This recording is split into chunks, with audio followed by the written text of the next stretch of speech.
મિત્રો સ્વાગત છે તમારું અમારી ચેનલ ગુજ્જુ લવ પહેલી ચેનલમાં। તો મિત્રો આપણે આજે એવી સ્ટોરી વિશે વાત કરવાના છીએ કે તમે સાંભળીને ચોંકી જશો। મારું નામ જાનવી છે અને હું ગુજરાતની અંદર રહું છું। મારા પરિવારમાં અમે 3 લોકો છીએ। મારા પતિ અને મારો 18 વર્ષનો છોકરો જેનું નામ રાઘવ છે। મારા પતિ હંમેશા કામના લીધે બીજા શહેરમાં જતા હોય છે અને આ વખતે તે ઘણા લાંબા સમય માટે સુરત ગયા હતા।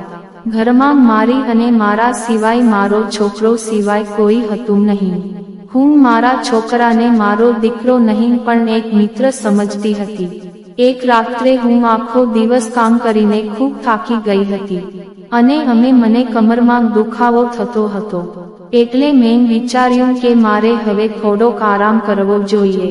હું મારા બિસ્તર પર લાંબી થઈ અને સૂઈ ગઈ અને એનો ફાયદો ઉઠાવી। મારા છોકરાએ જે કર્યું તે સાંભળી તમે હેરાન થઈ જશો। હું તમને પૂરો કિસ્સો સંભળાવીશ।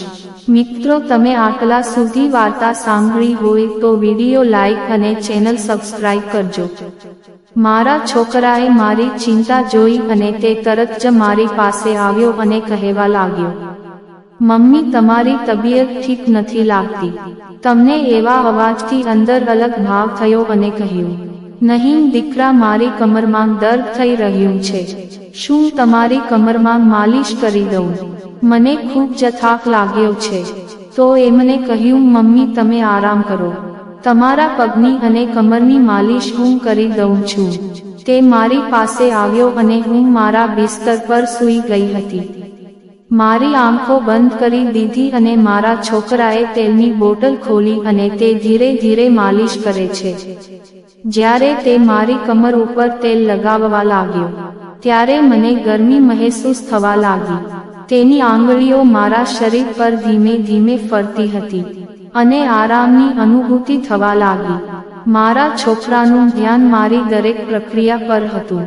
તેને થોડો વધારે દબાવ બનાવ્યો અને મહેસૂસ કરી અને તે મારો દર્દ મારો દુખાવો ધીમે ધીમે ઓછો થવા લાગ્યો। તેનો સ્પર્શ એટલો સરસ હતો કે મને આરામ થવા લાગ્યો।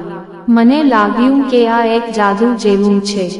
જેમ તેમ તે માલિશ કરતો ગયો તેમ તેમ મારી આંખો ધીમે ધીમે બંધ થવા લાગી।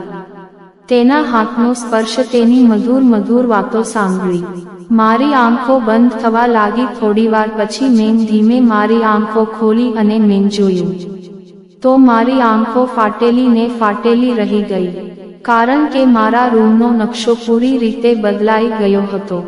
ચારે બાજુ રંગબેરંગી રોશની અને ટેબલ ઉપર એક સરસ મજાનો કેક પડ્યો હતો અને તેની ઉપર લખ્યું હતું કે હેપી બર્થડે। મારા છોકરાએ મારી માટે સરપ્રાઈઝ પ્લાન બનાવ્યો હતો। મેં તેને લગાડી દીધી અને કહ્યું કે આ બધું કઈ રીતે કર્યું? હસતા હસતા બોલ્યો, મેં વિચાર્યું કે તમે ખુશ કરવા માટે આ ખૂબ જ સારો રસ્તો છે। તેની માસુમિયત અને તેનો પ્રેમ મારા દિલ પર આનંદથી ભરી ગયો અને કીધું, મારા છોકરાએ મને શીખવાડ્યું કે જીવનમાં નાના નાના પ્રસંગો પણ એટલા મહત્વપૂર્ણ હોય છે। પછી અમે બંને સાથે કેક કાપ્યો અને ખાધો। પછી અમે બંને વાતો કરવા લાગ્યા અને પોતાના સ્કૂલ વિશે વાતો કરી અને મેં મારા નાનપણના કેટલાક કિસ્સા સંભળાવ્યા। તેને આંખોમાં એક ચમક હતી, તે મારી માટે અનમોલ ગિફ્ટ હતું। હું વિચાર કરવા લાગી કે હું કેટલી ભાગ્યશાળી છું કે મારે એક છોકરો છે જે મારી ફક્ત મદદ નથી કરતો પણ મને ખુશ રાખવા માટે તેનાથી થતી બધી મહેનત કરે છે। મેં મહેસૂસ કર્યું કે સંબંધોનો સમાજ અને તેના સન્માનનું મહત્વપૂર્ણ છે। પછી મેં નક્કી કર્યું કે હું મારા છોકરા સાથે વધારે સમય વિતાવીશ। પછી હું રોજ તેની સાથે વાતો કરતી અને તેની સાથે સમય વિતાવતી। મેં તેને ગવાયક લડાવતા કહ્યું હતું, મારી જિંદગીમાં સૌથી મોટી ખુશી, અને હસતા હસતા મારી સામે જોયું। તે બોલ્યો કે હું હંમેશા તમારી મદદ કરીશ। આ દિવસ અમારા બંને વચ્ચેનો પ્રેમનો એક અધ્યાય હતો। જે અમને બંનેને વધારે નજીક લાવ્યો. મિત્રો, આજની વાર્તા વિશે તમારો શું અભિપ્રાય છે? મિત્રો, તમને આ વાર્તા કેવી લાગી કોમેન્ટ કરીને જણાવો, અને તમને આ વાર્તા ગમી હોય તો ગુજ્જુ લવ પહેલી ચેનલને સબસ્ક્રાઇબ કરો.